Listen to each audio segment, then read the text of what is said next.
this look like with it on. And then I have this little article is just kind of talks about like tie over bandages and what we're doing, and then I kind of made some notes on the back as to sort of like the procedure to do it. So essentially, like probably every day if you can, at least every other day, you're going to remove all this. So I just cut this loose, and then I'm going to move all this bandage material. Some of the exudate is going to pull off with the bandage material. That's what we want it to do, because essentially we've soaked the bottom of this with some saline to sort of remove all that, you know, to debride it. So we'll pull all that off. We're going to clean it with some Chlorhex, which I put a bunch in here for y'all to clean. So you're going to clean it with this Chlorhex. And when you do that, make sure we're removing all the exudate. So like any kind of like crusting material or anything, just take it off. Once you're done with that, then I would just get like maybe like a paper towel that's a little bit wet and kind of clean everything off and then dry it. Once you've done that, then you'll get just a thin, like a little bit of gauze and wet it with a tiny bit of saline. It doesn't need to be soaked, just slightly wet. And then you're going to sort of put that over the top of the wounds. And then put a dry piece of gauze over the top of that, which is what kind of done here. So that's why there's couple layers, right? Because the bottom layer is the wet layer and the top layer is the dry layer. Then you're going to do the tie over.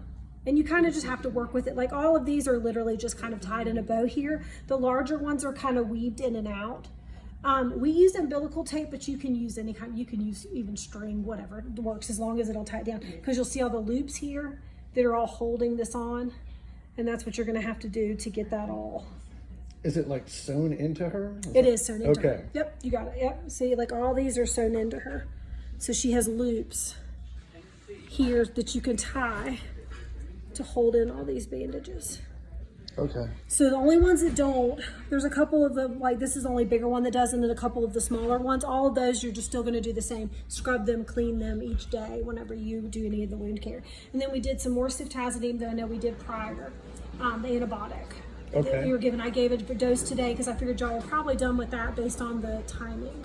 Because it was like last month. So I think it was 21 days, so you should have been done. So I went ahead and gave the first dose, so that'll be due again in 72 hours. And then imagine we would probably want to at least see us back maybe like next week to see exactly what it's looking like. We may not do more than just look at it, but at least so we can kind of see how it's starting to heal. Because at some point we'll probably say, you know, stop the wet to dry bandages, and we'll, you know, maybe use a different method. But for right now, because there's so much exudate coming off of it, we really wanted to debride it well. All right. And if you have any questions, obviously, or if you know anything, call, text, whatever. I don't know anything. We'll do our best to answer them. Thank you. Or if like she needs to come by and like us do it together, we can do that too. Okay. Yeah, like whatever. She might like that. Because I know it's a lot, right?